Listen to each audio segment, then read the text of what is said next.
नीचे आ गए।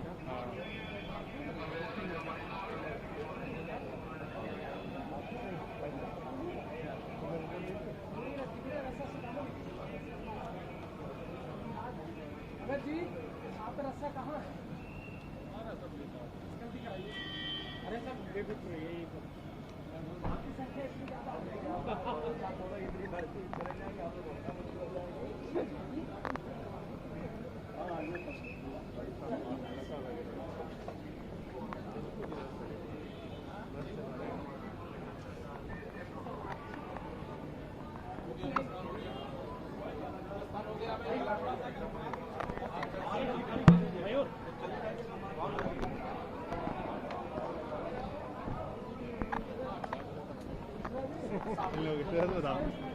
प्रधान करते काम करना। हाँ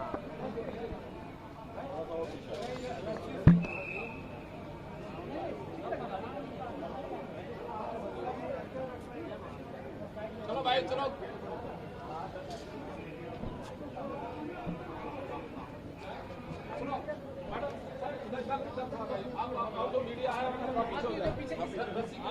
मीडिया के अलावा सब लोग आना है ना, भीड़ नहीं रहेगी।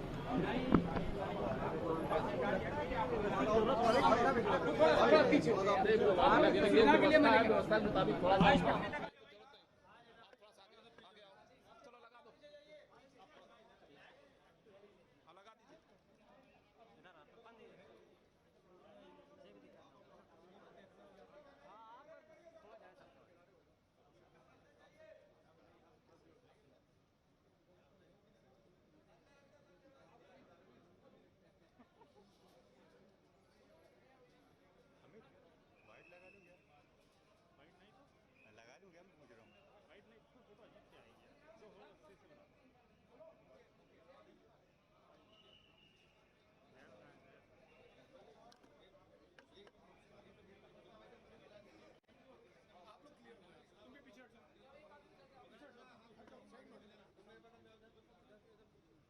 पीछे हो जाइए, आप थोड़ा सा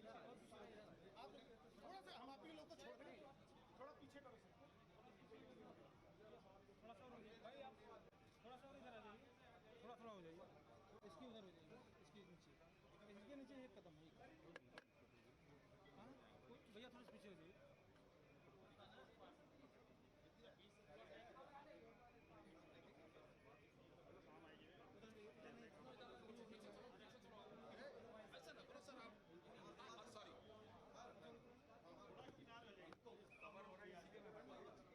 थोड़ा बराबर आ जाए, आगे आगे रहेंगे तो फिर दिक्कत हो जाएगी।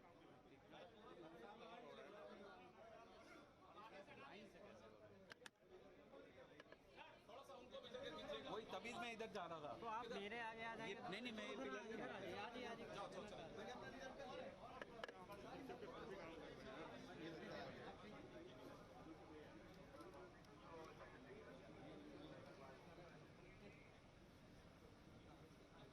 अरे दादा बार आ गया। बस यहाँ से कोई खिंच के दौड़े भागे ना, सही है।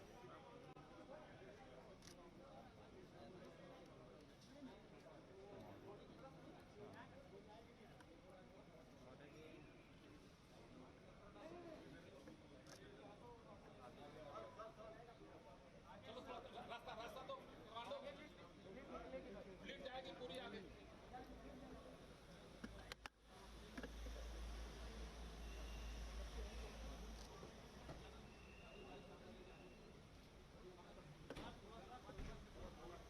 सर पीछे सर,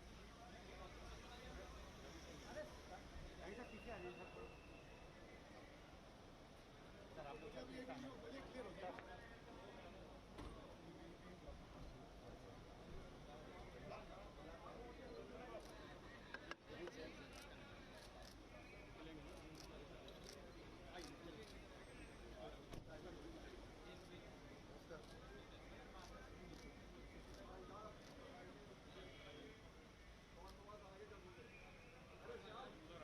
लोग थोड़ा उधर फैल जाओ ना, उस तरफ थोड़ा सा उस तरफ हो जाओ।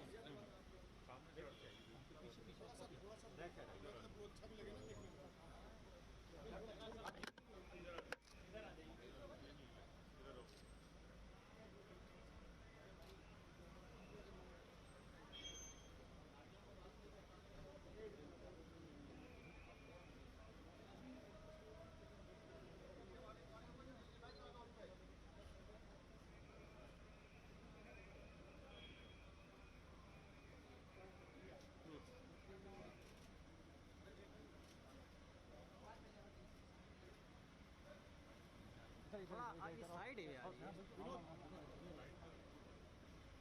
पीछे बन जाए तब भी आप आगे जा रहे हैं।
केपी सिंह से बात करो प्रशांत को।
सभी सदस्यों से अनुरोध है, कृपया अपने स्थान पर बैठ जाएं। अब से बस कुछ ही क्षणों में ये कार्यक्रम प्रारंभ हो रहा है।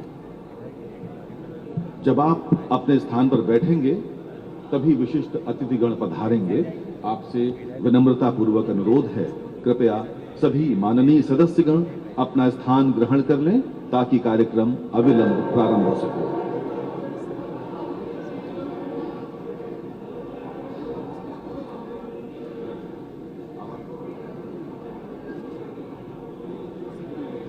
सभी माननीय सदस्यों से अनुरोध है, कृपया अपना स्थान ग्रहण कर लें ताकि कार्यक्रम प्रारंभ हो सके। संसदीय कार्य मंत्री महोदय आ गए हैं, अन्य विशिष्ट अतिथिगण पधारने वाले हैं। आपसे विनम्रता पूर्वक अनुरोध है, कृपया अपना स्थान ग्रहण कर लें। सभी माननीय सदस्यगण यदि मेरी आवाज सुन पा रहे हैं तो कृपया अपना स्थान ग्रहण कर लें। अरे सुनिए, मैं चालू।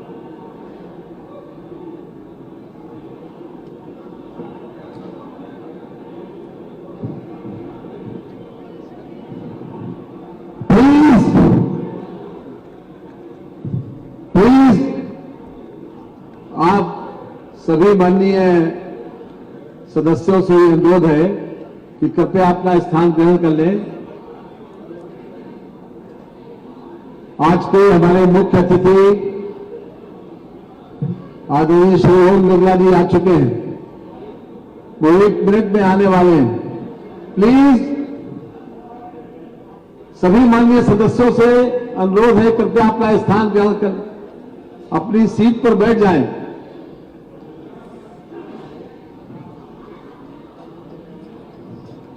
सभी माननीय सदस्य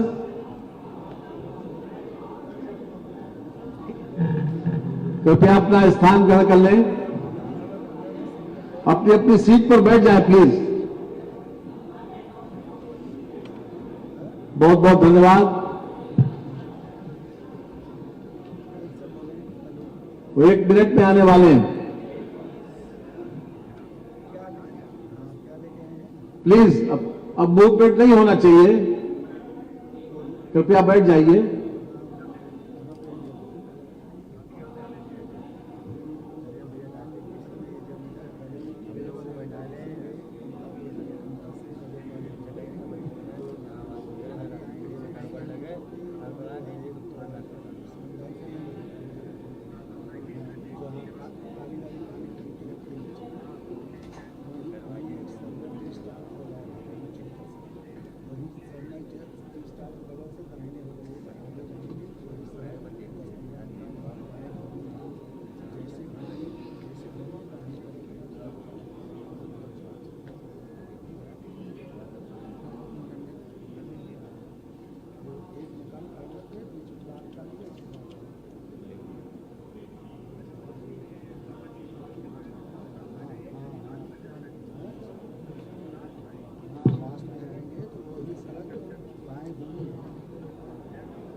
माननीय अध्यक्ष लोकसभा जी,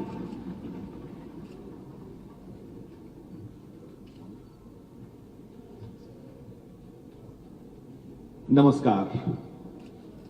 उत्तर प्रदेश के ऐतिहासिक विधानसभा मंडप से मैं आत्म प्रकाश मिश्र सभी माननीय अतिथियों एवं सदस्यों का स्वागत, वंदन और अभिनंदन करता हूं। हमारे मध्य माननीय अध्यक्ष लोकसभा श्री ओम बिरला जी पधार चुके हैं। सर्वप्रथम मैं उत्तर प्रदेश विधानसभा के माननीय अध्यक्ष श्री सतीश महाना जी से, माननीय मुख्यमंत्री उत्तर प्रदेश श्री योगी आदित्यनाथ जी से और नेता प्रतिपक्ष श्री अखिलेश यादव जी से अनुरोध करूंगा कि लोकसभा अध्यक्ष महोदय का स्वागत करें।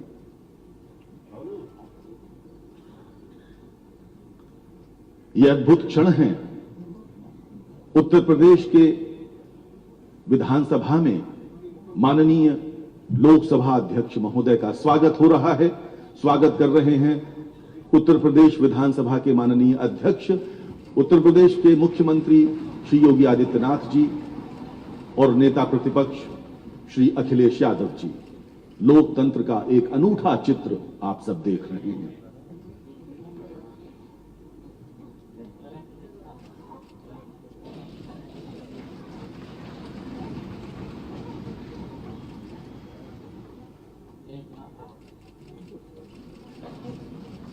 बहुत बहुत धन्यवाद। अब प्रबोधन का प्रशिक्षण का कार्यक्रम चलो, उसका बैग भी विधानसभा का माननीय मुख्यमंत्री महोदय स्वागत करते हुए बहुत बहुत धन्यवाद।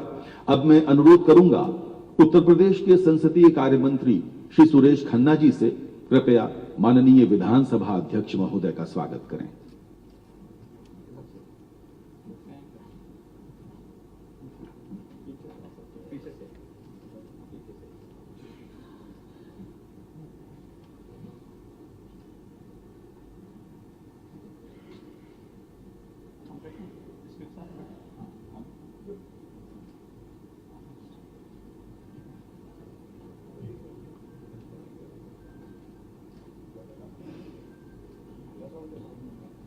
माननीय विधानसभा अध्यक्ष महोदय, माननीय मुख्यमंत्री महोदय का स्वागत करें।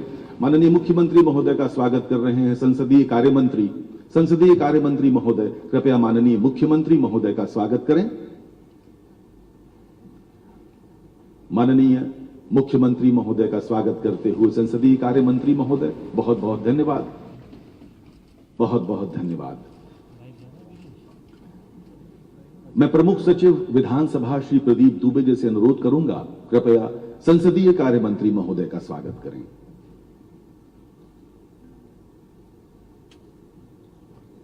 संसदीय कार्य मंत्री श्री सुरेश खन्ना जी का स्वागत। और एक बार पुनः अनुरोध करूंगा प्रमुख सचिव महोदय से, कृपया नेता प्रतिपक्ष का स्वागत करें। श्री अखिलेश यादव जी का स्वागत करते हुए प्रमुख सचिव विधानसभा। मित्रों, आज का दिन विधायिका के इतिहास में स्वर्णाक्षरों में लिखा जाएगा। अब से कुछ ही क्षणों के पश्चात उत्तर प्रदेश की विधानसभा कागज रहित यानी पेपरलेस हो जाएगी और आज के बाद उत्तर प्रदेश के विधानसभा की कार्रवाई ई विधान के तहत पेपरलेस रूप में संचालित हुआ करेगी। और आपको यह जानकर सुखद आश्चर्य होगा कि देश की सबसे बड़ी विधानसभा को मात्र 1 महीने के समय में माननीय मुख्यमंत्री महोदय के मार्गदर्शन और विधानसभा अध्यक्ष महोदय के निर्देशन में पेपरलेस बना दिया गया है। देश के यशस्वी प्रधानमंत्री श्री नरेंद्र मोदी जी की डिजिटल इंडिया योजना के अंतर्गत मिशन मोड प्रोजेक्ट को मूर्त स्वरूप प्रदान करते हुए उत्तर प्रदेश की विधानसभा अब ई विधान से सुसज्जित हो रही है। अब मैं विधानसभा मंडप में उपस्थित विशिष्ट अतिथियों के स्वागत के लिए माननीय अध्यक्ष विधानसभा श्री सतीश महाना जी को उनके संबोधन के लिए आमंत्रित करता हूं।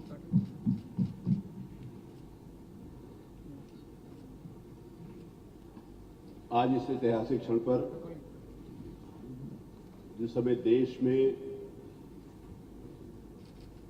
पहले स्थान के ऊपर उत्तर प्रदेश में ई विधान लागू करने का प्रारंभ किया जा रहा है, ऐसे अवसर पर हम सबके सौभाग्य से इस कार्यक्रम में उपस्थित लोकसभा के माननीय अध्यक्ष आदरणीय श्री ओम बिरला जी का मैं हृदय से अभिनंदन करता हूं, स्वागत करता हूं। उन्होंने अपने व्यस्ततम समय में से हम सबके बीच में आकर हम सबका मार्गदर्शन करके और इस कार्यक्रम का उद्घाटन करके हम सब लोगों को अनुग्रहित किया।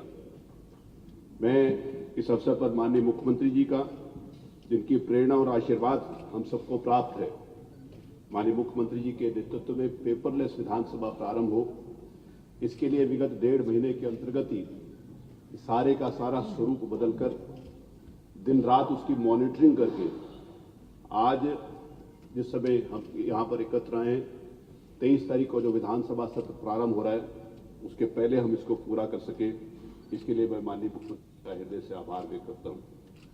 मैं आभार व्यक्त करता हूँ माननीय नेता प्रतिपक्ष आदरणीय श्रीमान अखिलेश यादव जी का, जिनका सहयोग और सुझाव हमें हमेशा प्राप्त होता रहा, जिसके कारण इस काम को समय के ऊपर पूरा कर सके। मैं माननीय उप मुख्यमंत्री आदरणीय श्री ब्रजेश पाठक जी, सभी सम्मानित मंत्रीगण, सभी सम्मानित सदस्यगण, भाइयों और बहनों के प्रति भी हृदय से आभार व्यक्त करता हूं। विज्ञान एवं प्रौद्योगिकी के युग में यह आवश्यक है कि हम विधायी संस्थाओं को आधुनिक एवं डिजिटीकरण करने के लिए आगे बढ़े, जिससे एक नए कार्य प्रणाली में एकरूपता, पारदर्शिता एवं तकनीकी दक्षता के साथ विधानसभा का और समाज का विकास हो सके। हमारे इस उद्देश्य में देश की सभी विधानमंडलों को भारत सरकार के डिजिटल इंडिया के अंतर्गत एक मिशन मोड पर नेशनल ई विधान एप्लीकेशन के निर्माण किया गया। इससे मैं एक बात यहां पर जरूर निवेदन करना चाहता हूं कि पूरे देश की विधानसभाएं एक ही स्थान के ऊपर, एक ही पोर्टल पर आ जाएं, जिससे माननीय प्रधानमंत्री श्रीमान नरेंद्र मोदी जी का जो विजन है कि one nation one digital India, तो उस नाते से हम इस ओर आगे बढ़ सके। मैं इस परियोजना के जो मुख्य उद्देश्य है उसमें सभी विधानमंडलों को डिजिटल मंच के ऊपर लाना, जैसे मैंने यहां पर कहा है। वन नेशन वन एप्लीकेशन के अंतर्गत नेवा के माध्यम से, नेवा मतलब नेशनल ई विधान एप्लीकेशन के माध्यम से देश के सभी विधानमंडलों को संबंधित विभिन्न सूचनाएं, जैसे प्रक्रिया तथा नियम, सदन की कार्यसूची, नोटिस, विधेयक, प्रश्नोत्तर प्रणाली, सीमित समिति प्रणाली, सदन के सदस्यों आदि की संपूर्ण सूचनाएं इस एप्लीकेशन के माध्यम से एक जगह प्राप्त हो सकेंगी, जिससे सभी विधानमंडलों की कार्यप्रणाली में समन्वय एवं एकरूपता स्थापित होगी। नेवा लागू होने से विधायिका की कार्यप्रणाली में पारदर्शिता एवं एकरूपता स्थापित होगी। मैं इस बात को यहाँ पर बड़े गर्व के साथ कहना चाहता हूँ कि जिस प्रकार से माननीय लोकसभा अध्यक्ष जी ने लोकसभा में जो बेस्ट प्रैक्टिसेस अपनाई, वहां पर जिन्होंने एक नया स्वरूप दिया लोकसभा का स्वरूप, और वहां के अधिक से अधिक सदस्यों को जो बोलने का समय दिया, मैं इस बात को कहते हुए गर्व हो रहा है कि माननीय अध्यक्ष लोकसभा आदरणीय श्री ओम बिरला जी के नेतृत्व में अधिक से अधिक समय तक लोकसभा चली और ज्यादा से ज्यादा मेंबर्स के पार्टिसिपेशन का उन्होंने अवसर दिया। मेरा भी यहाँ पर प्रयास रहेगा कि जितने भी हमारे नए सदस्य आए हैं, जितने भी सदस्य हैं, ज्यादा से ज्यादा माननीय सदस्यों को यहाँ पर बोलने का अवसर मिले और उनका पार्टिसिपेशन यहाँ पर हो सके। मैं इस बात को कहना चाहता हूँ कि इस डिजिटल इंडिया के माध्यम से इस विधानसभा की नई स्वरूप में, नई प्रक्रिया के अंतर्गत हर माननीय सदस्य की एक सीट अलॉट की गई है। मुझे मालूम है कि सारे लोग अपनी सदस्य अपनी सीटों के ऊपर बैठे हुए। एक निवेदन करना चाहूंगा कि जो सीटें पहले थी उससे हमने सीटें भी बढ़ाई, लेकिन बहुत सारे सदस्यों को पता ही नहीं चला होगा कि कहां पर सीट बढ़ी और कहां पर नहीं। जो माननीय सदस्य जिस सीट से खड़ा होकर बोलेगा, उसी के बटन दबाते ही उसी की फोटोग्राफ यहां पर आ जाएगी और उसी के नाम से प्रक्रिया, उसमें कार्रवाई लिखी जाएगी। इसीलिए सभी माननीय सदस्यों से मेरा निवेदन है कि अपनी असाइंड सीट से ही अपना वक्तव्य दें, अपना भाषण करें। तो एक सभी, क्योंकि पहले अभी तक सीट असाइंड नहीं थी, मुझे लगता है कि बीच में कुछ सीटें खाली पड़ी हैं, इसका मतलब ये माननीय सदस्य उपस्थित नहीं है। इससे मेरे को भी पता चल जाएगा कि कौन सी सीट रोज खाली पड़ी रहती है, ताकि मैं भी उनको पूछ सकूँ कि भाई साहब कहाँ थे। तो ये मेरी भी जिम्मेवारी अधिक बढ़ जाती है, लेकिन हम सब लोगों की जिम्मेवारी होगी कि हम उस ओर आगे बढ़ सकें। 403 माननीय सदस्य और 14 ऐसे माननीय मंत्रीगण जो काउंसिल के मेंबर हैं, यहाँ के मेंबर नहीं है। 403 + 14 हमारे लिए 416 सीटें बनानी एक टास्क था, एक चुनौती थी, और मुझे प्रसन्नता है कि मैंने माननीय मुख्यमंत्री जी से इसकी चर्चा करी, उनके सामने मैंने पूरी की पूरी बात रखी और उनके निर्देशन के अंतर्गत हम इस काम को पूरा कर सकें। मेरे पास बहुत सारी बातें बोलने को हैं, लेकिन मैं इस बात को कहना चाहता हूं कि माननीय लोकसभा अध्यक्ष जी ने, जैसे मैंने कहा कि उन्होंने पार्लियामेंट में बहुत कुछ काम किया। पार्लियामेंट की कैंटीन को उन्होंने बहुत अच्छा किया। यहाँ से हमारे माननीय सदस्य कैंटीन के बारे में चिंतित रहते हैं। अगली विधानसभा के सत्र के पहले उनसे मार्गदर्शन लेके हम उसको भी और अच्छा करेंगे। और सारे के सारे, सिर्फ उतनी नहीं, सब लोगों का पार्टिसिपेशन कैसे हो सकता है। मैंने जो कुछ भी किया, मैं इस बात को एक और निवेदन करना चाहता हूँ कि मैं जिस समय इस स्थान के ऊपर निर्वाचित होने के पश्चात माननीय लोकसभा अध्यक्ष आदरणीय श्री ओम बिरला जी के पास गया था, तो उन्होंने मुझे कुछ टिप्स दिए थे।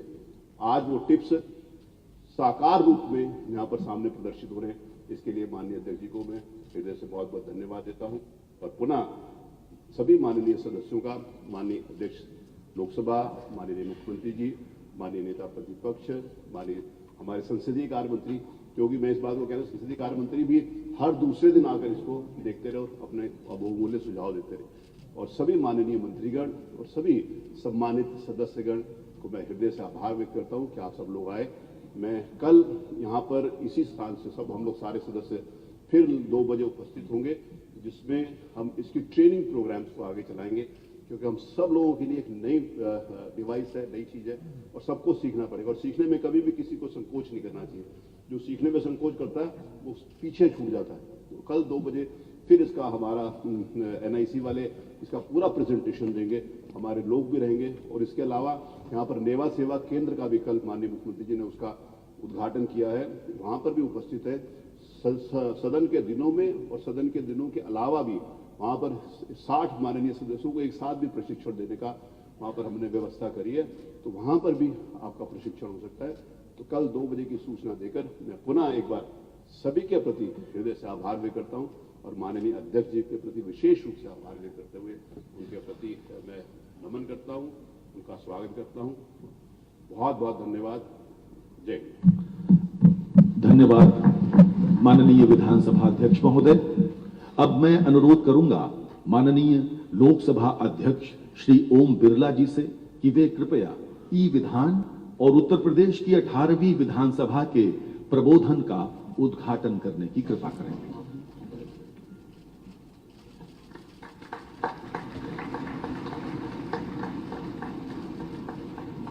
धन्यवाद लोकसभा अध्यक्ष महोदय। और अब NIC द्वारा ई विधान पर एक संक्षिप्त प्रस्तुति।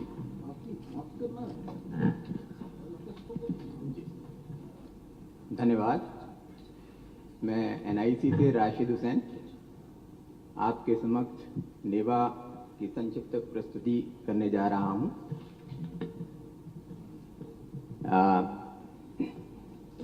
हमारे माननीय सदस्यों के सीट पर जो टैबलेट लगे हुए हैं उन पर पूरी कार्यसूची जो है लॉगिन आईडी उनको उपलब्ध कराने के बाद ये उनको दिखाई देगी। इस तरह से कार्यसूची में सारे मत दिखाई देंगे। ये ई बुक है पूरी, इसमें इंडेक्स है, इंडेक्स के बाद में डिटेल्स, सारे मदों पर डिटेल्स उसमें आगे आएगी और इस तरह से जो है सदस्य अपनी स्क्रीन पर देख सकेंगे। इसके साथ ही साथ सदन के अंदर जो बड़ी स्क्रीन है, मैं निवेदन करूंगा सभी सदस्यों से कि उस पर ध्यान केंद्रित करें। स्क्रीन जैसे ही सदन की कार्रवाई शुरू होगी, अध्यक्ष महोदय के आने के पश्चात शुरुआत करें। पहला मत हम लेंगे। जैसे ही अध्यक्ष महोदय बोलना शुरू करेंगे तो उनका टाइम स्टार्ट कर दिया जाएगा और जैसे ही माननीय अध्यक्ष महोदय कहेंगे कि इस मत पर कार्रवाई शुरू की जाए, जैसे कि महत्वपूर्ण मत जो है प्रश्नोत्तर का है, तो हम प्रश्नोत्तर में एक प्रश्न लेकर के किस तरह से जो है माननीय सदस्य जो है उस प्रश्न को पूछेंगे और उनकी डिटेल्स हमारी स्क्रीन पर आएगी। अब जैसे कि इसमें प्रश्न जो है उमा शंकर सिंह जी का है, तो उनका जो है फोटोग्राफ और उनका जो समय है वो यहाँ पर शुरू हो जाएगा। जैसे ही ये प्रश्न पूरा कर चुकेंगे तो जो माननीय मंत्री, संबंधित मंत्री हैं, उनकी तरफ से इसका उत्तर आएगा, तो उनका भी फोटोग्राफ और उनका भी टाइम यहाँ पर स्टार्ट हो जाएगा। इस तरह से जो है पूरी कार्रवाई प्रश्नों की शुरू होगी।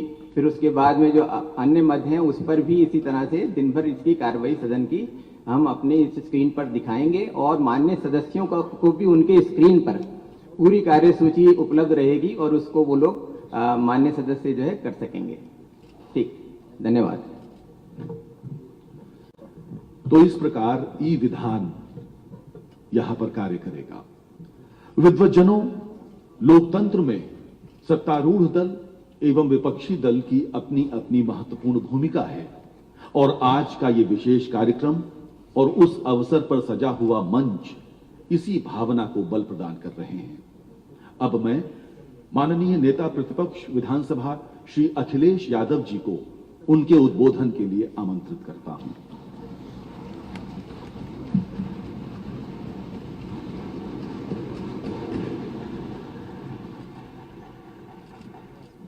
मैं सबसे पहले दुनिया के सबसे बड़े लोकतंत्र के लोकसभा में स्पीकर आदरणीय ओम बिरला जी, मैं उनका सबसे पहले धन्यवाद और आभार प्रकट करता हूं कि आप उत्तर प्रदेश की विधानसभा में आदरणीय स्पीकर साहब और सरकार के एक नई योजना के कार्यक्रम में शामिल हो रहे हैं, जहां उत्तर प्रदेश की ये सबसे बड़ी विधानसभा है। हमारे माननीय सदस्य चुन करके आए हैं इस सदन में, जहां हम सब बैठे हैं। और जब मैंने पहली तस्वीर इसकी देखी सदन की, तो मुझे लगा कि कोई आईटी सेंटर का उद्घाटन होने जा रहा है। मैं इस विधानसभा को आईटी से ई विधान बनाने के लिए अपने अध्यक्ष जी का बहुत बहुत धन्यवाद और आभार प्रकट करूंगा, और सरकार ने जो सहयोग किया है उसके लिए बधाई देना चाहता हूं। जैसा जानकारी मिली है कि इसके माध्यम से सब जानकारी सदस्यों को मिल जाएगी और इसका प्रशिक्षण भी होगा। प्रशिक्षण के माध्यम से हम सब सीख भी लेंगे। जो नए सदस्य हमें दिखाई दे रहे हैं या बहुत सारे ऐसे सदस्य दिखाई दे रहे हैं जो टेक्नोलॉजी से परिचित हैं, ये बहुत सारे माननीय सदस्य ऐसे भी हो सकते हैं जो टेक्नोलॉजी पहली बार देख रहे हो। मैं अध्यक्ष जी से निवेदन करूंगा कि जहां आप पेपरलेस कर रहे हैं, वर्चुअल हमारी विधानसभा शुरू होने जा रही है, वहां हमारे जो पुराने सदस्य हैं उनकी हार्ड कॉपी तो रहेगी।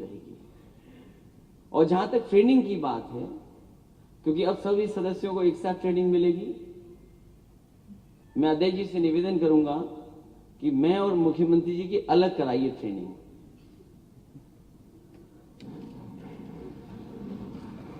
क्योंकि पता नहीं हम लोग जानेंगे चीजें कि नहीं जानेंगे, इसलिए अगर ट्रेनिंग से पूरा होकर के आएंगे तो इस टेक्नोलॉजी को समझ सकेंगे। और मुझे खुशी है कि सरकार इस तरफ ध्यान दे रही है कि जो आईटी का जितना भी इस्तेमाल करेंगे उतना ही ट्रांसपेरेंसी बढ़ेगी।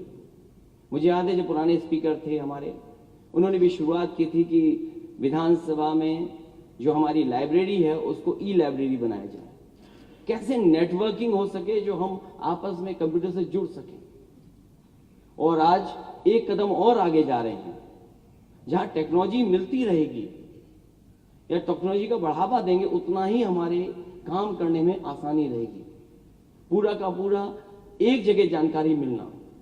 मुझे याद है कि जिस समय मैं डायल 100 योजना का शुरुआत कर रहा था, उस समय बहुत सारे लोग उस टेक्नोलॉजी को इंट्रोड्यूस नहीं होने देना चाहते थे, कारण कुछ भी हो। जब फाइल देखी गई तो उसमें बहुत बड़ी नोट लिखी हुई थी कि इस टेक्नोलॉजी के हो जाने से ये होगा।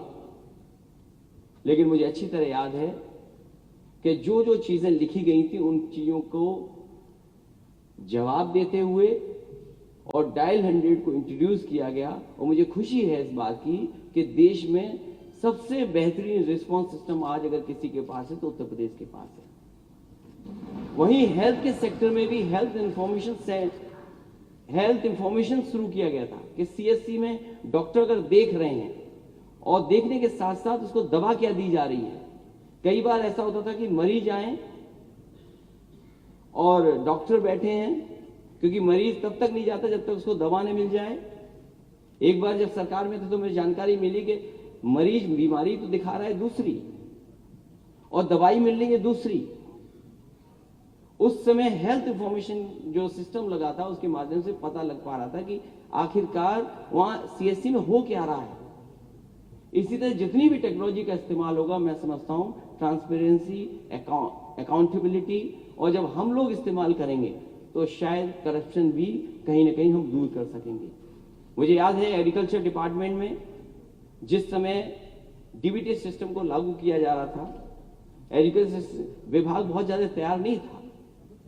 समाजवादी सरकार में पहली बार 1 करोड़ का डेटा तैयार किया गया था फार्मर्स का, और उसके इंट्रोड्यूस होने के बाद आज शायद उत्तर प्रदेश वो 12 प्रदेश होगा जिसमें सबसे ज्यादा किसानों को डीबीटी सिस्टम के माध्यम से, जो दिल्ली की सरकार योजना चला रही है उसके माध्यम से सीधा सीधा लाभ पहुंच रहा है।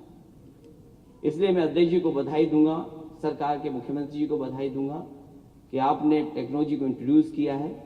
इसी तरह और टेक्नोलॉजी का इस्तेमाल होगा तो कहीं ना कहीं चीजें और आसान होंगी, इंफॉर्मेशन और पहुंचेगी, लोगों तक पहुंचेगी, क्योंकि आज जो दुनिया है वो इसी टेक्नोलॉजी के सहारे चल रही है, और टेक्नोलॉजी जितनी इंट्रोड्यूस होगी उतना ही जनता को लाभ मिलेगा। इसलिए इस मौके पर मैं देश के स्पीकर आदरणीय ओम बिरला जी का बहुत बहुत धन्यवाद देता हूं, हमारी विधानसभा के स्पीकर जिन्होंने लगातार प्रयास कर करके, मेहनत करके और कम समय में ये लागू करने का काम किया, उनको बहुत बहुत बधाई। मुख्यमंत्री जी उनको बधाई, और जितने भी अधिकारी कर्मचारी इसमें शामिल रहे हैं, जिनकी वजह से आज हम देख सकते हैं और देश में कह सकते हैं कि हमारी विधानसभा ई विधान हो गई है, ई विधानसभा है, मैं उनको भी बहुत बहुत बधाई देता हूँ।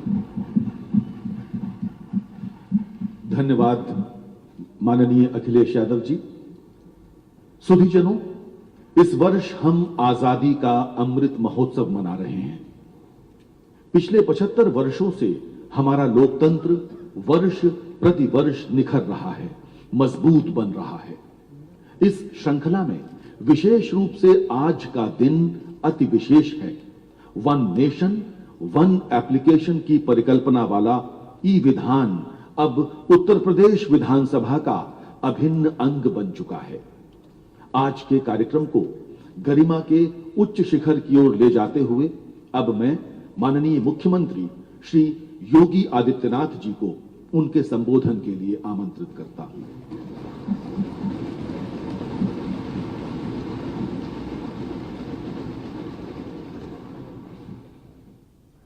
18वीं विधानसभा के इस प्रबोधन कार्यक्रम और ई विधान कार्यक्रम के शुभारंभ कार्यक्रम में मुख्य अतिथि के रूप में उपस्थित माननीय अध्यक्ष लोकसभा श्री ओम बिरला जी,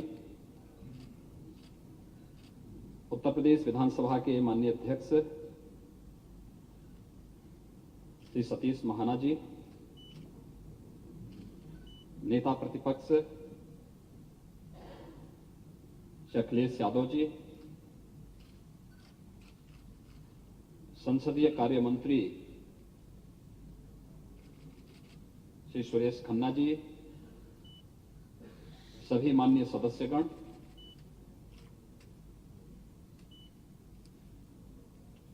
उत्तर प्रदेश विधानसभा के सभी नवनिर्वाचित माननीय सदस्यों के प्रबोधन प्रशिक्षण के लिए आयोजित इस विशेष कार्यक्रम में और ई विधान कार्यक्रम के शुभारंभ के इस आयोजन में मैं माननीय अध्यक्ष लोकसभा श्री ओम बिरला जी का आप सभी माननीय सदस्यों की ओर से और आपके माध्यम से उत्तर प्रदेश की जिस 25 करोड़ जनता के हितों के लिए यहां पर चिंतन मनन के कार्यक्रम चलने हैं, उन सब की ओर से हृदय से स्वागत करता हूं, अभिनंदन करता हूं।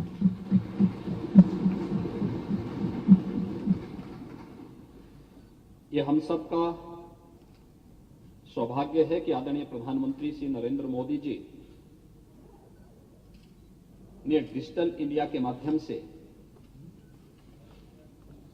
शासन की योजनाओं को आम जन तक पहुंचाने के लिए तकनीक का अधिकाधिक उपयोग करने के बारे में हमेशा जोर दिया है और प्रदेश सरकार ने विगत 5 वर्षों के अंदर तकनीक का अधिकाधिक उपयोग करते हुए समाज के अंतिम पायदान पर बैठे हुए व्यक्ति तक शासन की योजनाओं को जोड़ने, डीबीटी के माध्यम से शासन की योजनाओं का लाभ उन लोगों तक पहुंचाने के लिए जिस कार्यक्रम को आगे बढ़ाया था, आज उसके उत्साहवर्धक परिणाम भी हम सबके सामने आए हैं। मैं धन्यवाद दूंगा उत्तर प्रदेश के हमारे माननीय अध्यक्ष जी को, जिन्होंने आदरणीय प्रधानमंत्री जी के डिजिटल इंडिया के इस कार्यक्रम को वन नेशन वन एप्लीकेशन की भावना को चरितार्थ करते हुए नेशनल ई विधान एप्लीकेशन का आज यहां पर माननीय अध्यक्ष लोकसभा के कर कमलों से शुभारंभ किया है। वास्तव में उत्तर प्रदेश विधानसभा में निर्वाचित आप सभी माननीय सदस्यगण सौभाग्यशाली हैं कि दुनिया की सबसे बड़ी विधानसभा में आप सब एक निर्वाचित सदस्य के रूप में प्रदेश की 25 करोड़ जनता की भावनाओं का प्रतिनिधित्व करते हैं। शासन की बनने वाली योजनाओं के बारे में और शासन के द्वारा बनाई गई योजनाओं को उन तक पहुंचाने के लिए आपकी बड़ी भूमिका होती है और मुझे प्रसन्नता है कि अन्य दिनों में भले ही हम लोग अलग अलग तरीके से अपनी बात कहते हों, लेकिन ई विधान कार्यक्रम शुभारंभ के अवसर पर माननीय लोकसभा के अध्यक्ष जी स्वयं आप यहां पर पधारे हैं और नेता प्रतिपक्ष अखिलेश यादव जी भी इस कार्यक्रम में यहां पर उपस्थित होकर के इस अभियान के शुभारंभ के अवसर पर अपनी शुभेच्छा भी दिए हैं और इस कार्यक्रम को आगे बढ़ाने के लिए अपना सकारात्मक योगदान भी दे रहे हैं। मैं इसके लिए उन्हें हृदय से धन्यवाद दूंगा। वे यहां पर आए हैं और उन्होंने इस कार्यक्रम की सराहना की है। विश्वास व्यक्त करते हैं कि विधानसभा की कार्रवाई को इस सकारात्मक भाव के साथ आगे बढ़ाने के लिए और इस तकनीक का अधिकाधिक उपयोग करते हुए हम उत्तर प्रदेश की 25 करोड़ जनता के हितों के संवर्धन के लिए सभी लोग मिलकर के कार्य कर पाएंगे, क्योंकि विपक्ष के द्वारा उठाए जाने वाले प्रश्न आलोचनात्मक जरूर होते हैं, लेकिन बहुत बार उन आलोचनात्मक और अगर वह तथ्यपरक आलोचना है तो अब बहुत सारे कार्यों को भी सजगता के साथ और सुलभता के साथ आम जनमानस तक पहुंचाने में मदद करते हैं। और इस दिशा से सत्ता पक्ष और विपक्ष मिलकर के अगर 25 करोड़ जनता के हितों के लिए कार्य करने के लिए प्रतिबद्ध हों तो बहुत सारी समस्याओं का समाधान स्वतःस्फूर्त भाव के साथ होता हुआ दिखाई देता है। और इसलिए मैं धन्यवाद दूंगा उन्हें कि आज उन्होंने इस मंच के साथ शेयर करके अपने आप को ई विधान के साथ जोड़ने का कार्य किया है। उत्तर प्रदेश में विगत 5 वर्ष के अंदर अनेक कार्यक्रम हुए हैं।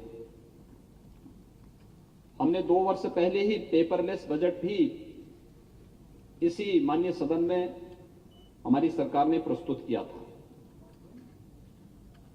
और उस समय भी मैंने माननीय सदस्यों के मन की इस पीड़ा को देखा था कि वास्तव में हम लोग क्या वन नेशन वन एप्लीकेशन के आदरणीय प्रधानमंत्री जी के उस विजन के अनुरूप इस कार्यक्रम को आगे बढ़ा पाएंगे। और मैं धन्यवाद दूंगा कि आज वह सपना साकार हुआ है जब नेशनल ई विधान एप्लीकेशन के साथ ही हमारी पूरी की पूरी ये विधानसभा ई विधान के रूप में बदल करके माननीय सदस्यों के कार्य को और भी सहज और सरल बना दी है। अब आपको बहुत मोटा बैग लेकर के आने की आवश्यकता नहीं पड़ेगी। बहुत बार होता था कि माननीय सदस्य जब सदन में आते थे तो अपने एक सहायक को साथ में लेकर के चलते थे,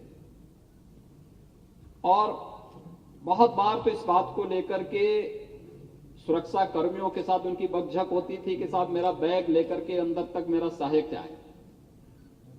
मुझे लगता है कि ई विधान के बाद आपका कार्य और भी सरल होने जा रहा है, लेकिन तकनीक में पारंगत होना, तकनीक को सकारात्मक भाव के साथ लेकर के, वह प्रदर्शन की वस्तु नहीं होती है। तकनीक को आम जनमानस के कल्याण के लिए, लोक कल्याण के लिए उपयोगी बनाने के लिए उसका प्रशिक्षण और फिर उसका अधिकाधिक सदुपयोग हम कैसे कर सकते हैं, इस दिशा में अगर हम सकारात्मक भाव के साथ कार्य करेंगे, इसके अच्छे परिणाम सामने आएंगे और एक स्वस्थ चर्चा परिचर्चा को आगे बढ़ाने में भी हमें मदद मिलेगी। मुझे प्रसन्नता है कि आज यहां पर माननीय लोकसभा के अध्यक्ष जी का मार्गदर्शन 2 वर्ष के बाद फिर से यहां पे प्राप्त हो रहा है। जनवरी 2020 में आप यहां पर एक कार्यक्रम की से इसी सदन में संबोधित करने के लिए आए थे, जब तमाम विधानमंडलों से जुड़े हुए माननीय पदाधिकारी और स्पीकर्स यहां पर उपस्थित होकर के कैसे हमें संसदीय कार्य प्रणाली को और भी मजबूत बनाना है, इस दिशा में एक स्वस्थ परिचर्चा को आगे बढ़ाने का कार्य हुआ था।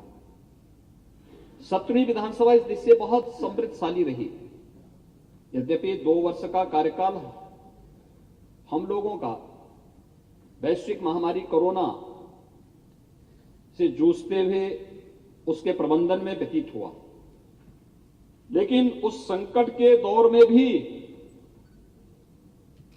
चुनौतियों के बीच में भी कैसे रास्ता बनाया जाना चाहिए, प्रधानमंत्री जी के मार्गदर्शन में, उनके नेतृत्व में न केवल सरकार ने बल्कि विधानसभा ने भी अपने कोई सत्र बाधित नहीं होने दिया। हां, ये जरूर रहा कि हम लोग जो सदन की स्ट्रेंथ थी उतने मान्य सदस्यों को एक साथ यहां नहीं बिठा पाते थे।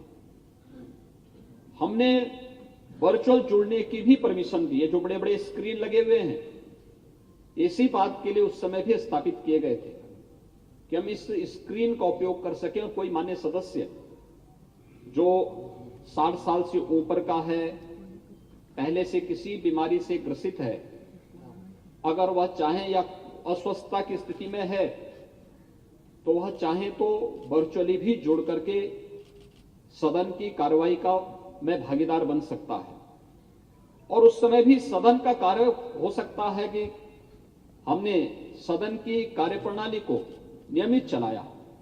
हां, उसकी अवधि को सीमित किया गया, लेकिन सदन तब भी चला। सरकार ने अपनी सारी गतिविधियों को चलाया, कोविड प्रबंधन का एक मॉडल खड़ा करने का प्रयास किया। उस चुनौती से जूझते हुए आज हम लोग एक नई विधानसभा की ओर आगे बढ़ रहे हैं। 18वीं विधानसभा का गठन होना और 18वीं विधानसभा के गठन के साथ ही ई विधान लागू होना और उसके प्रशिक्षण का भी कार्यक्रम। कल मैं स्वयं यहां पर आया था, मैंने पूरे सदन का अवलोकन किया था, मान्य सदस्यों के प्रशिक्षण के कार्यक्रम को भी देखा। और मैं आप सभी मान्य सदस्यों से भी अपील करूंगा, 128 नए सदस्य आए हैं, पुराने भी मान्य सदस्य बहुत सारे ऐसे होंगे कि जिनको अब तक ये लगता रहा होगा कि हो सकता है कि इसकी प्रशिक्षण की आवश्यकता हमारी नहीं। यद्यपि हमारे यहाँ ई कैबिनेट पहले से है, हमने ई बजट 2 वर्ष पहले ही प्रदेश में यहां लागू कर दिया था, लेकिन मेरा आप सबसे अनुरोध होगा कि हम तकनीक से भागे ना, उसको अंगीकार करें। हां, उसका पिछलग्गू भी ना बने, क्योंकि बहुत बार होता यह है कि हम फिर जहां पे पब्लिक से इंटरेक्शन होना है, जनता के बीच में जाना है, फील्ड विजिट हमारे होते रहने चाहिए, क्षेत्र का विजिट होते रहना चाहिए। नहीं तो ऐसा ना हो कि क्षेत्र विजिट के लिए आप भी ये मान लें कि अब हम वर्चुअल ही सबसे संपर्क करके काम चल लेगा। जनता से संवाद के लिए आपको प्रत्यक्ष जाना ही होगा, और नहीं तो वर्चुअली जड़ने की बात तो फिर जनता भी उस समय चुनाव के समय यही कहती है कि आप वर्चुअल ही वोट भी ले लेना। तो वह स्थिति कम से कम विधानसभा के मान्य सदस्यों के साथ नहीं जुड़ सकती है। हम उसके पिछलकू न बने, लेकिन हां, अपनी सुविधा के लिए, प्रदेश के विकास के लिए और 25 करोड़ लोगों के जीवन में व्यापक परिवर्तन करने के लिए तकनीक का अधिकाधिक उपयोग अगर हम करना प्रारंभ कर देंगे तो कोई कारण नहीं कि उत्तर प्रदेश आज जिस दिशा में बढ़ा है, एक जो नया विश्वास उत्तर प्रदेश की जनता ने आप सब में व्यक्त किया है। उत्तर प्रदेश में जो संभावनाएं हैं और पूरा देश और देश का नेतृत्व उत्तर प्रदेश के अंदर जिन संभावनाओं को देख रहा है, इन संभावनाओं को सभी लोग मिलकर के अच्छे ढंग से आगे बढ़ा करके आदरणीय प्रधानमंत्री जी की मंशा के अनुरूप हम देश की अर्थव्यवस्था में उत्तर प्रदेश की भूमिका को पूरी मजबूती के साथ और सही परिप्रेक्ष्य में लाने में सफल होंगे।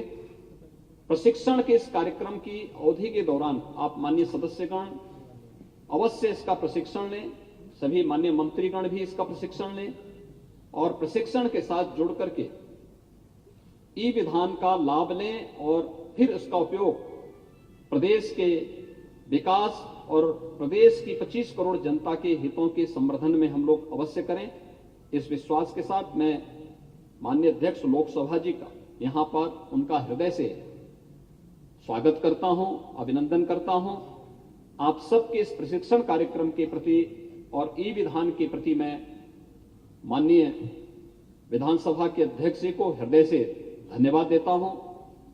आप सभी के प्रति अपनी शुभकामनाएं व्यक्त करता हूं और विश्वास व्यक्त करता हूं कि ई विधान लागू होने के बाद हम इस पूरी विधानसभा को फेज वाइज पेपरलेस बनाने के साथ ही जो हार्ड कॉपी हमारे पास आती थी उस व्यवस्था को धीरे धीरे करके समाप्त करते हुए हम लोग एक समय आएंगे कि हमारा माननीय जनप्रतिनिधि, माननीय विधायक अपने टैबलेट या अपने सारे कार्यक्रमों को ई विधान के माध्यम से ही जोड़ करके उसने अपनी सीट पर बैठा और सबसे अच्छी व्यवस्था ये होगी कि वह अपनी सीट पर आके बैठेगा और वहीं से उसकी सारी गतिविधियां उसके माध्यम से देखने को मिलेंगी। सीट से ही उसको, जो भी माननीय अध्यक्ष जी ने कहा कि अपनी सीट से ही बोलेंगे, तो बहुत सारी चीजें बहुत स्पष्ट होती हुई दिखाई देंगी।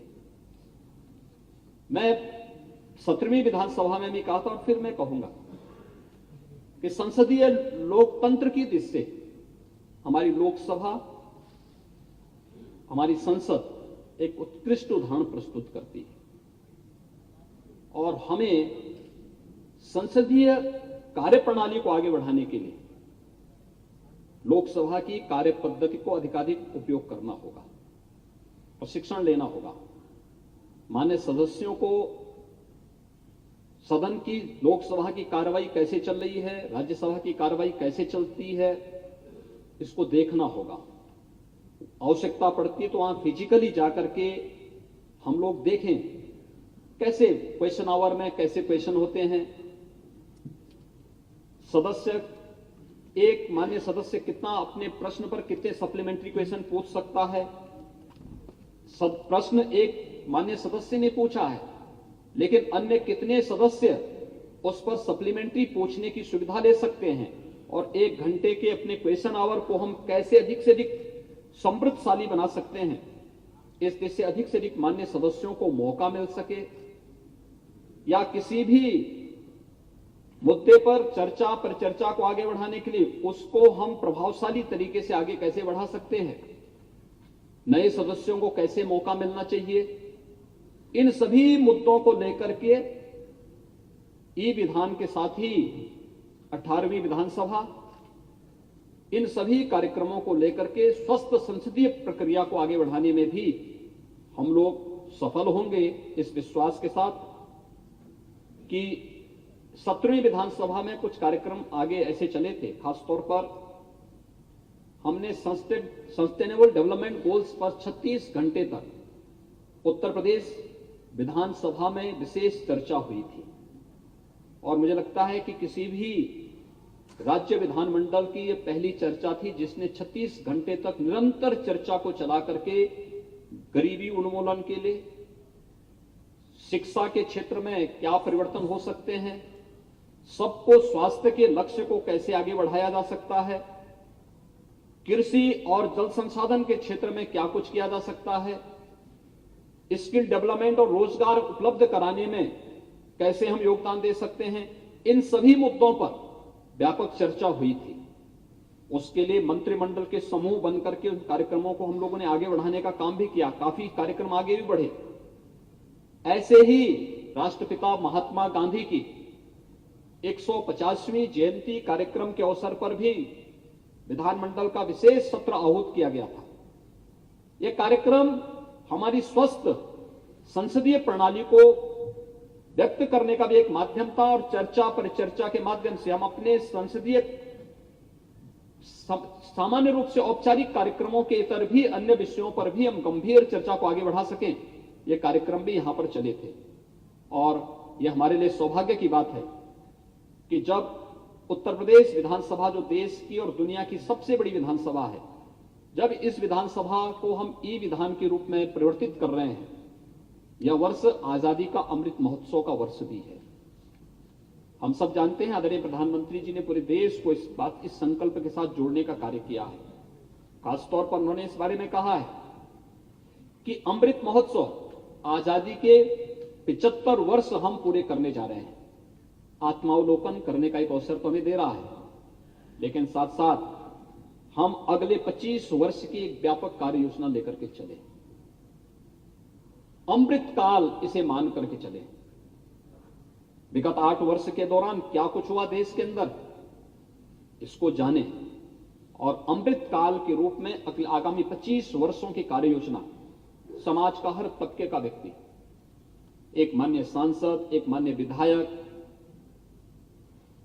एक माननीय ग्राम पंचायत में चुना गया ग्राम प्रधान, क्षेत्र पंचायत में चुने गए क्षेत्र पंचायत समिति के सदस्य, जिला पंचायत के सदस्य, उनके चेयरमैन, ये सभी लोग हमारे नगर निकायों के पार्षद, उनके चेयरमैन, महापौर या समाज का सामान्य व्यक्ति, किसान हो, नौजवान हो, महिलाएं हो, समाज के प्रत्येक तबके का व्यक्ति, कि अमृत काल का उपयोग हम अपने ग्राम पंचायत को, अपने मोहल्ले को, अपने वार्ड को, अपने नगर निकाय को, अपने विधानसभा को, अपने जनपद को, अपने प्रदेश को कैसे हम समृद्धि के मार्ग पर आगे बढ़ा करके सुशासन के उस लक्ष्य को प्राप्त कर सकें जो देश के आजादी के अमर सेनानियों ने जो सपना देखा था, उस सपने को साकार कैसे कर सकें। 25 वर्ष की उस कार्य योजना को लेकर के अगर हम चलेंगे तो कोई कारण नहीं कि अमृत काल का उपयोग भारत को न केवल एक भारत श्रेष्ठ भारत की उस परिकल्पना को जो आदरणीय प्रधानमंत्री जी के नेतृत्व में तेजी के साथ आगे बढ़ रहा है, बल्कि भारत दुनिया के अंदर एक नेतृत्वकर्ता देश के रूप में होगा। इस विश्वास के साथ हम सबको जुड़ करके कार्य करना होगा। अमृत महोत्सव वर्ष में ई विधान लागू करने और माननीय सदस्यों के इस प्रबोधन कार्यक्रम के अवसर पर एक बार फिर से माननीय लोकसभा अध्यक्ष जी का हृदय से स्वागत और अभिनंदन करते हुए अपने उत्तर प्रदेश विधानसभा के अध्यक्ष श्री सतीश महाना जी का मैं हृदय से धन्यवाद दूंगा कि उन्होंने बहुत कम समय में इस बेहतर तकनीक का उपयोग करते हुए उसके प्रशिक्षण के कार्यक्रम को भी आगे बढ़ाया है, क्योंकि प्रशिक्षण अगले 2-3 दिन के अंदर हम लोग इतना पारंगत हों कि 23 मई को जब यहां पर माननीय राज्यपाल महोदय अभिभाषण देने के लिए आए, समेत सदन को अभिभाषण देने के लिए यहां पर उपस्थित हों, तो उस समय एक टैबलेट हम सबके सामने ई विधान के रूप में एक नई तस्वीर उत्तर प्रदेश विधान सभा की प्रस्तुत करता हुआ दिखाई दे और फिर ये बजट सत्र भी हमारा होगा। तो बजट सत्र का भी एक आयोजन हम इसके साथ देख पाएंगे। हमारा प्रयास होगा कि इस सत्र में भले ही हम आपको हार्ड कॉपी भी उपलब्ध कराएं, लेकिन अगले सत्र से प्रयास होगा कि सब आप सॉफ्ट कॉपी के माध्यम से ही आप ई विधान की कार्य प्रणाली के साथ जुड़ सके। एक बार फिर से मैं इस पूरी कार्य पद्धति के प्रति, इस प्रबोधन कार्यक्रम के प्रति, ई विधान के प्रति, इससे जुड़े हुए विधान सभा से के सभी हमारे जो प्रमुख सचिव और उन अधिकारीगण हैं, उनकी पूरी टीम को, एनआईसी की पूरी टीम को हृदय से धन्यवाद देते हुए आप सभी के इस प्रशिक्षण के प्रति मैं अपनी शुभकामनाएं देता हूं। धन्यवाद। जय हिंद। धन्यवाद माननीय मुख्यमंत्री महोदय। उत्तर प्रदेश विधानसभा भाग्यशाली है कि उसे समय समय पर लोकतंत्र के देश के सबसे बड़े मंदिर लोकसभा के माननीय अध्यक्ष महोदय का मार्गदर्शन और आशीर्वाद मिलता रहा है। अब मैं अत्यंत विनम्रता पूर्वक माननीय अध्यक्ष लोकसभा श्री ओम बिरला जी को उनके आशीर्वचन के लिए आमंत्रित करता हूं।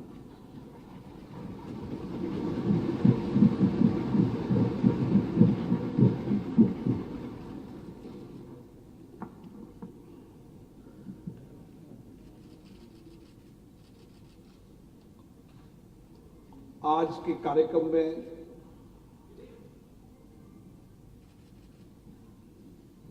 उपस्थित उत्तर प्रदेश विधानसभा के माननीय अध्यक्ष श्री सतीश महाना जी, उत्तर प्रदेश के यशस्वी मुख्यमंत्री योगी आदित्यनाथ जी, संसद में मेरे सहयोगी और अभी प्रतिपक्ष के नेता श्री अखिलेश यादव जी, वित्तीय और संसदीय कार्य मंत्री माननीय सुरेश खन्ना जी, उप मुख्यमंत्री जी, माननीय मंत्रीगण, उत्तर प्रदेश के सभी माननीय यशस्वी विधायकगण,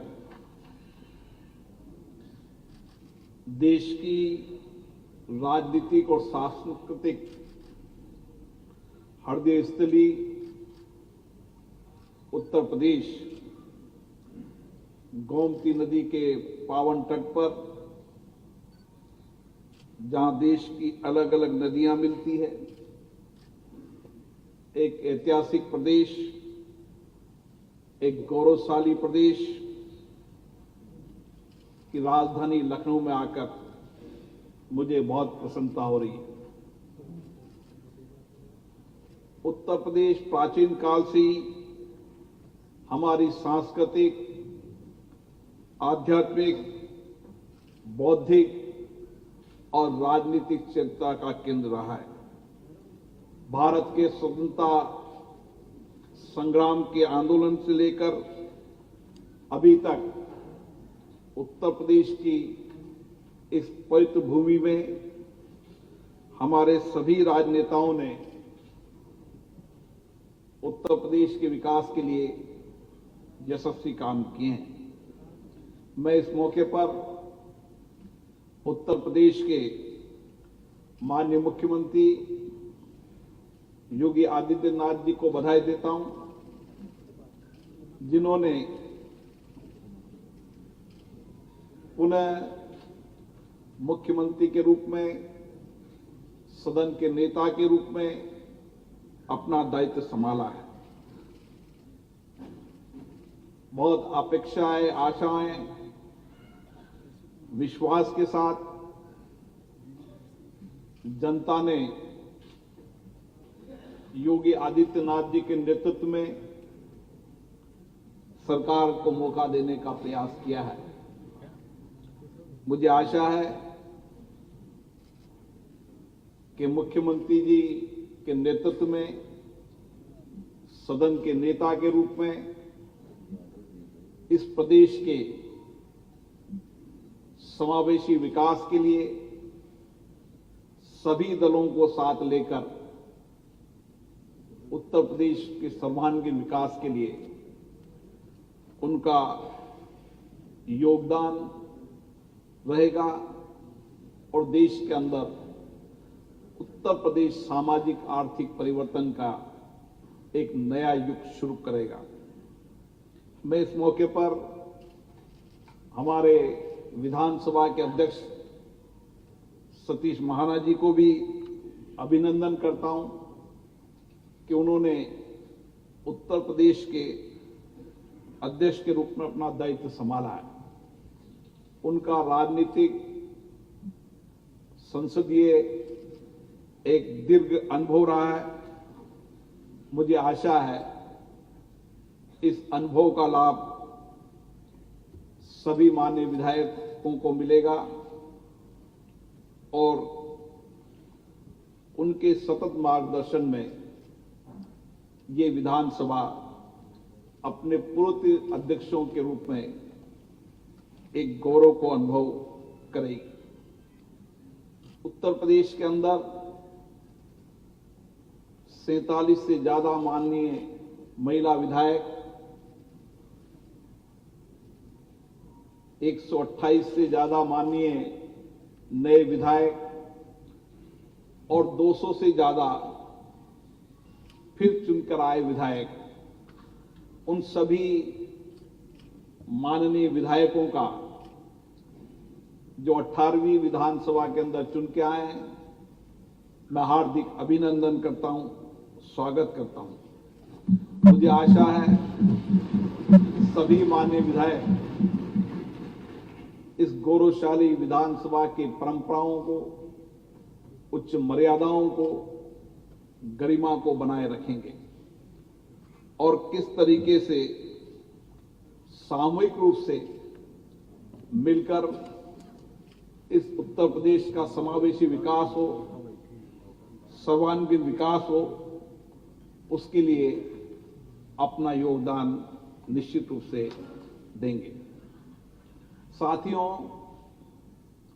हम आजादी की 75 वर्ष की इस लोकतंत्र की यात्रा से गुजर रहे हैं और इस 75 वर्ष की इस लोकतंत्र की यात्रा में हमारे देश में संसदीय लोकतंत्र सशक्त हुआ है, मजबूत हुआ है, जनता का विश्वास भरोसा हमारे संसदीय लोकतंत्र के प्रति और बढ़ा है और इसी तरीके से उत्तर प्रदेश की विधानसभा, जो शायद विश्व की सबसे बड़ी राज्य की विधानसभा होगी, इस विधानसभा के अंदर निश्चित रूप से यहां के नेताओं ने, यहां से निकले हमारे प्रधानमंत्रियों ने इस देश का गौरव सम्मान बढ़ाया है। ये प्रदेश वो प्रदेश है जहां पर वर्तमान प्रधानमंत्री भी उत्तर प्रदेश के हैं और 9 से ज्यादा प्रधानमंत्रियों ने इस देश का नेतृत्व किया है। इसलिए राष्ट्रीय राजनीति के अंदर भी उत्तर प्रदेश की हमेशा विशेष भूमिका रही है और उत्तर प्रदेश विधानसभा की भी सभी विधानमंडलों के मार्गदर्शन में विशेष भूमिका रही है। मैं इस मौके पर सतीश महाना जी को, मुख्यमंत्री जी को बहुत बहुत धन्यवाद दूंगा, जिन्होंने पूरे देश को, विधानमंडल को एक दिशा दी है। ई विधान के माध्यम से सूचना और प्रौद्योगिकी का उपयोग कर हम किस तरीके से विधानमंडलों को जनता के प्रति और जवाबदेही बना सकते हैं और हमारे विधायकों को सूचना प्रौद्योगिकियों की संपूर्ण जानकारी के साथ तर्क से अपनी बात कहने का मौका देंगे।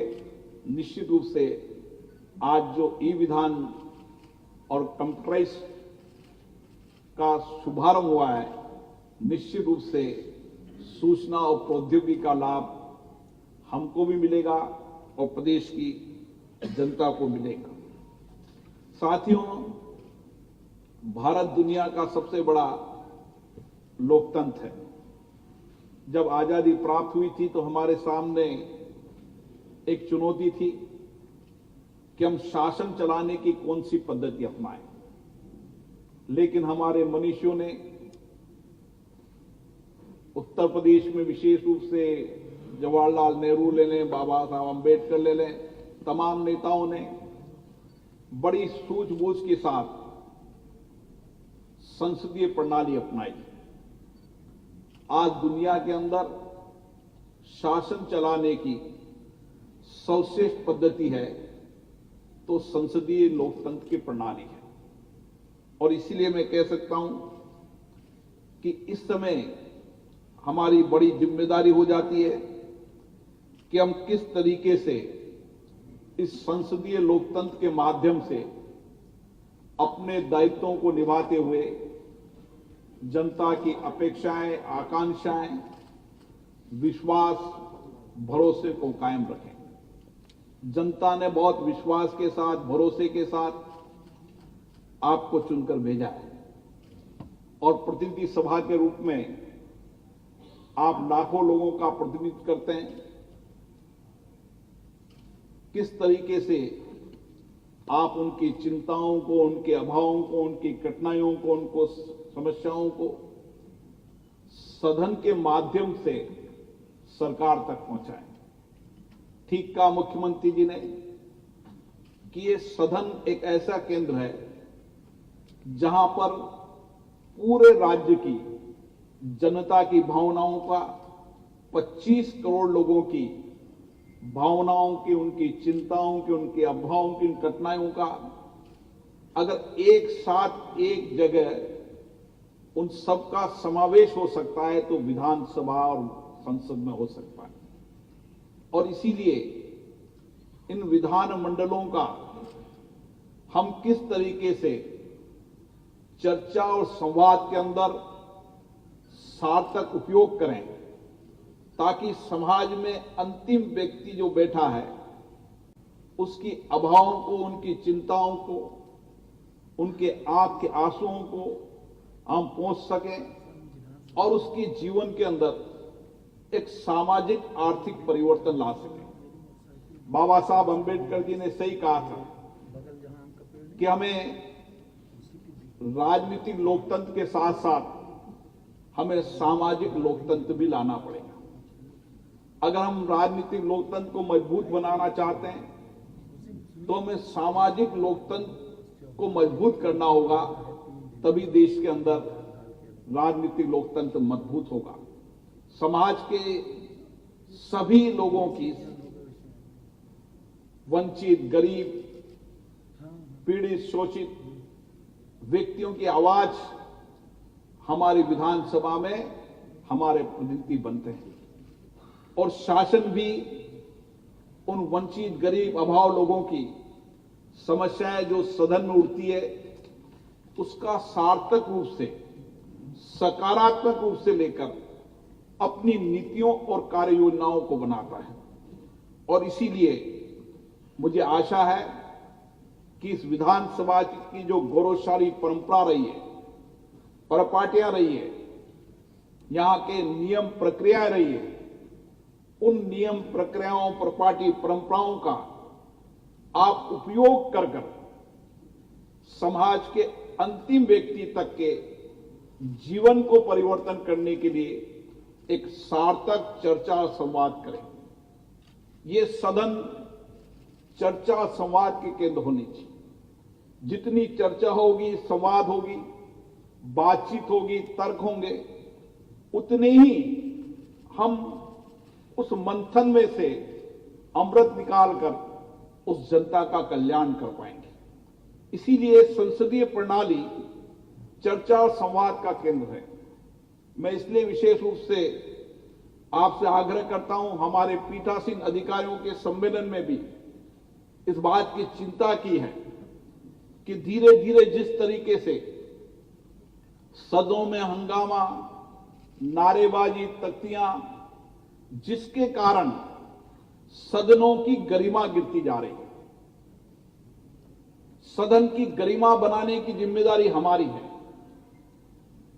और क्योंकि ये प्रतिनिधि लोकसभा और विधानसभाएं होती है, इसलिए प्रतिनिधियों के आचरण और व्यवहार का आधार पर सदन की गरिमा बढ़ती है। इसलिए मेरा आपसे आग्रह है कि हमें इस 75 साल की लोकतंत्र की यात्रा के अंदर देश के इन विधान मंडलों की मर्यादा गरिमाओं को बनाए रखने के लिए, जहां उच्च कोटि की चर्चा हुई, संवाद हुई है, हमारे व्यवहार आचरण ऐसा होना चाहिए कि हम तर्कों से बात करें, अपनी जनता की समस्याओं को ठीक से रखें और बेहतरीन राजनेता इन्हीं विधानसभाओं लोकसभाओं से वो निकले हैं जिन्होंने तर्कों के आधार पर विधानसभा और लोकसभा में अपनी बातों को कहें। और देश के अंदर कई नेता जिन्होंने सर्वश्रेष्ठ रूप से अपने तर्कों के बात कहकर आज देश के नेता बने, तो विधानमंडल और लोकसभा देश के सर्वश्रेष्ठ नेता बनाने का भी एक माध्यम, एक मंच है। और मुझे आशा है कि आप इसी दिशा के अंदर काम करेंगे। मैं इस मौके पर एक बात और निवेदन करना चाहता हूं। संसद और विधानमंडल का मूल काम कानून बनाने का भी है, और ये उत्तर प्रदेश की विधानसभा का अपना गौरवपूर्ण इतिहास रहा है, जिन्होंने एक महत्वपूर्ण कानून इस विधानसभा में बनाकर लोगों के सामाजिक आर्थिक जीवन के अंदर व्यापक परिवर्तन किए।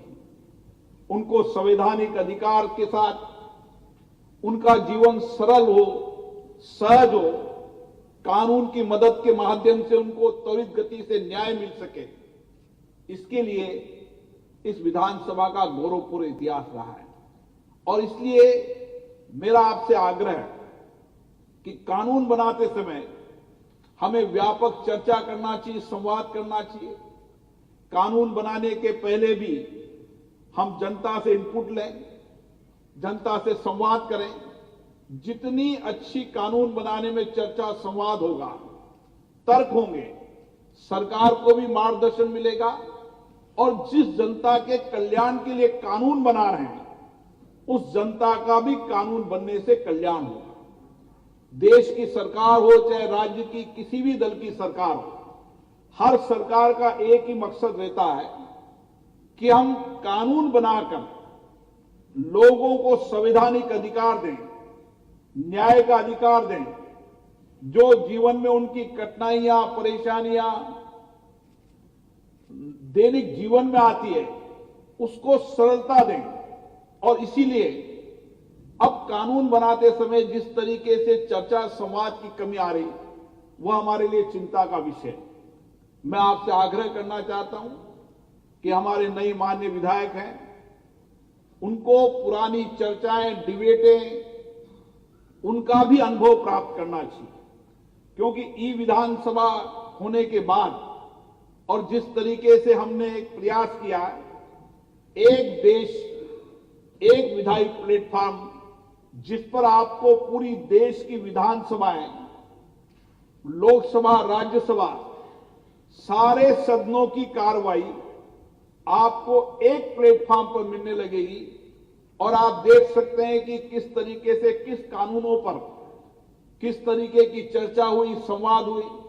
जितनी आप पुरानी डिबेटों का अध्ययन करेंगे, रिसर्च करेंगे, उतना ही बेहतर तरीके से कानून पर आप चर्चा कर पाएंगे। इसलिए मेरी आप लोगों से अपेक्षा है कि आप उन डिबेटों, चर्चाओं का अध्ययन करें, रिसर्च करें और अधिकतम समय विधानसभा में बैठने का हमें प्रयास करना चाहिए। जितनी देर आप विधानसभा के अंदर बैठेंगे, आपको उतनी देर अनुभवी विधायकों का मार्गदर्शन मिलेगा, उनके द्वारा कई बातों, तर्कों को आपको समझने का मौका मिलेगा, ताकि आप भी ठीक तरीके से अपनी बातों को, तर्कों को रखेंगे।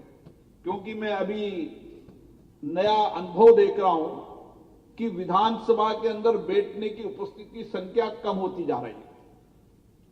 यह हमारे लिए चिंता का विषय है। हमें जनता ने चुनकर भेजा इस विधानसभा के लिए, विधानसभाओं की कार्रवाई में भाग लेकर उनकी बातों को, उनकी कठिनाई के लिए। तो मेरा आग्रह है कि आप इस दिशा की ओर भी काम करेंगे और कोशिश करेंगे कि देश और दुनिया की सबसे बड़ी विधानसभा चर्चा संवाद का वह केंद्र बने जो सभी विधानसभाओं का मार्गदर्शन कर सके।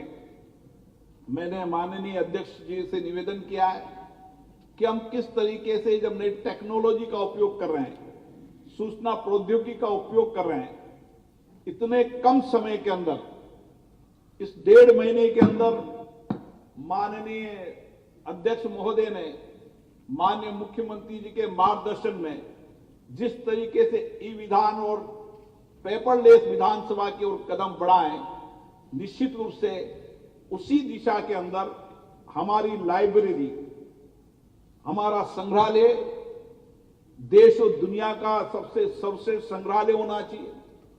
हमारी रिसर्च विंग एक बेहतर रिसर्च विंग होना चाहिए।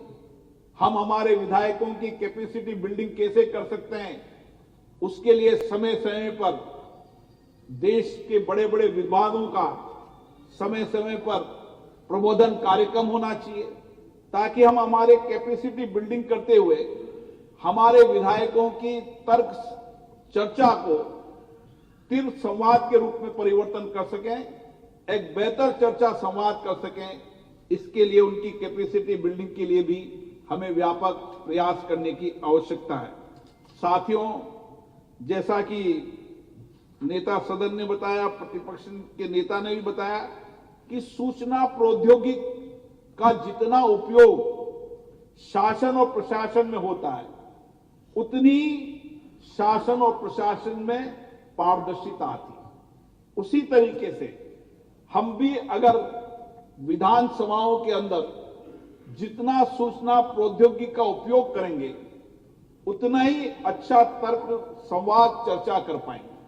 इसलिए इस देश के अंदर माननीय प्रधानमंत्री जी के नेतृत्व में जो नया परिवर्तन देश के अंदर हुआ है कि किस तरीके से हमने सूचना प्रौद्योगिकी को परिवर्तन करके शासन को जवाबदेही बनाया, प्रशासन को पारदर्शिता बनाई और एक ईमानदार शासन हो, बिना पक्षपात के, बिना भेदभाव के। जितना मानव संसाधन का उपयोग कम होगा, जितनी तकनीकी का उपयोग होगा, उतनी शासन प्रशासन के अंदर पारदर्शिता आएगी। और इस देश के रूप में प्रधानमंत्री जी ने उत्तर प्रदेश के ने इस दिशा के अंदर व्यापक प्रयास किया है, लोगों की जवाबदेही के साथ काम किया है। मुझे आशा है कि चाहे सत्ता में बैठे हैं, चाहे प्रतिपक्ष में बैठे हैं, हम सबका एक ही ध्येय और एक ही लक्ष्य है कि हम किस तरीके से हमारे प्रदेश की 25 करोड़ जनता के सामाजिक आर्थिक जीवन में परिवर्तन ला सके, कैसे समाज के अंतिम व्यक्ति के जीवन के अंदर एक व्यापक परिवर्तन लाकर समाज के वंचित, गरीब, अभाव में रहने वाले लोगों के जीवन परिवर्तन कर सकें। इसके लिए हम यहां विधानसभा में आए हैं।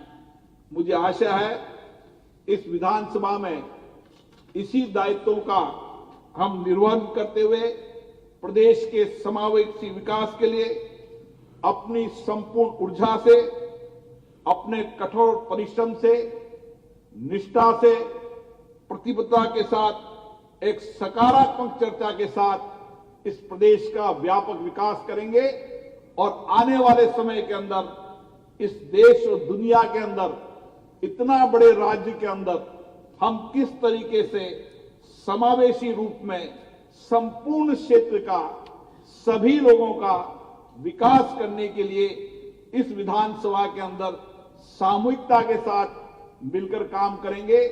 चाहे पक्ष हो, चाहे प्रतिपक्ष हो, सबकी अपनी अपनी जिम्मेदारी है, लेकिन सब सामूहिकता से इस बात की जिम्मेदारी मानते हैं कि मेरा प्रदेश कैसे आगे बढ़े और उसमें मेरा क्या योगदान हो, इसके लिए मुझे आशा है सकारात्मक रूप से पक्ष और विपक्ष मिलकर काम करेंगे। जहां पर शासन और प्रशासन में कुछ कमी आएगी, इस विधान मंडलों के माध्यम से प्रतिपक्ष के रूप में हमारी भूमिका रहेगी कि शासन में जवाब दे रहे, प्रशासन में पारदर्शिता रहे।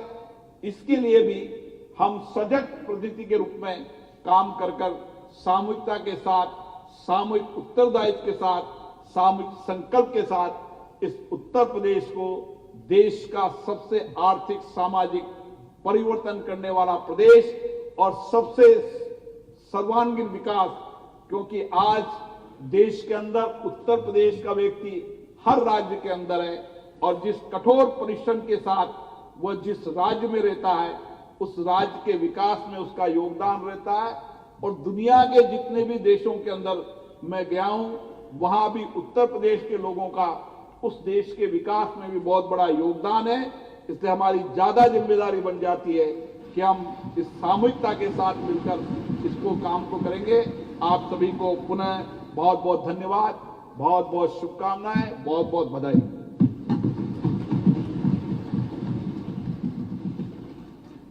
धन्यवाद माननीय अध्यक्ष महोदय। हम आपके संज्ञान में लाना चाहेंगे कि उत्तर प्रदेश विधानसभा मंडप में 379 सीटें थीं, जबकि सदस्यों की संख्या 403 है। वर्तमान सरकार के 14 माननीय मंत्रीगण इस सदन के सदस्य नहीं हैं। उत्तर प्रदेश विधानसभा के अध्यक्ष के निर्देशन में और विधानसभा के अधिकारियों और कर्मचारियों ने 37 अतिरिक्त सीटें लगाकर माननीय सदस्यों के सदन में बैठने की उचित व्यवस्था बना ली है। यही नहीं, अब सदस्यों को यहां नामतः बाय नेम सीट आवंटित की जा रही है और ऐसी व्यवस्था करने वाली उत्तर प्रदेश की विधानसभा देश की पहली विधानसभा है। मीलों हो फासले, हारो मत हौसले, लक्ष्य पाने के लिए केवल समर्पण चाहिए, कुछ कर गुजरने के लिए मौसम नहीं मन चाहिए। अब आज के कार्यक्रम में धन्यवाद ज्ञापन के लिए मैं माननीय संसदीय कार्य मंत्री श्री सुरेश कुमार खन्ना जी को आमंत्रित करता हूं।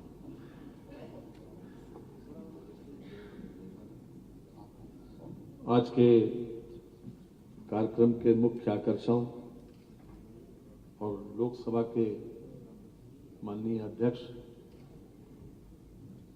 आदरणीय श्री ओम बिरला जी, इस विधानसभा के सम्माननीय अध्यक्ष आदरणीय श्री सतीश महाराज जी, उत्तर प्रदेश के यशस्वी मुख्यमंत्री आदरणीय योगी आदित्यनाथ जी, नेता प्रतिपक्ष आदरणीय श्री अखिलेश यादव जी, यहां पर उपस्थित माननीय उप मुख्यमंत्री सहित सभी सम्मानित मंत्रीगण, सभी सम्मानीय सदस्यगण, लोकसभा के जनरल सेक्रेटरी तथा उत्तर प्रदेश विधानसभा के प्रमुख सचिव सहित सभी अधिकारीगण, पत्रकार एवं छायाकार मित्रों, आज उत्तर प्रदेश की विधानसभा में एक नया अध्याय जुड़ा है। हमारे प्रधानमंत्री जी की मंशा के अनुरूप, जो हमेशा तकनीक को बढ़ावा देने की बात करते हैं, उनका एक और सपना साकार उत्तर प्रदेश ने किया है। हम सब सहमत हैं कि मेहनत के माध्यम से हम सीमित तरक्की कर सकते हैं, लेकिन तकनीक के माध्यम से, टेक्नोलॉजी के माध्यम से हम अनंत ऊंचाइयों को छू सकते हैं। और मैं समझता हूं कि हमारे माननीय मुख्यमंत्री जी ने, माननीय विधानसभा अध्यक्ष ने इस मंत्र को आत्मसात किया है। आज मैं विशेष रूप से अपने सभी अतिथियों का और विशेष रूप से माननीय बिरला जी का धन्यवाद देने खड़ा हुआ हूं।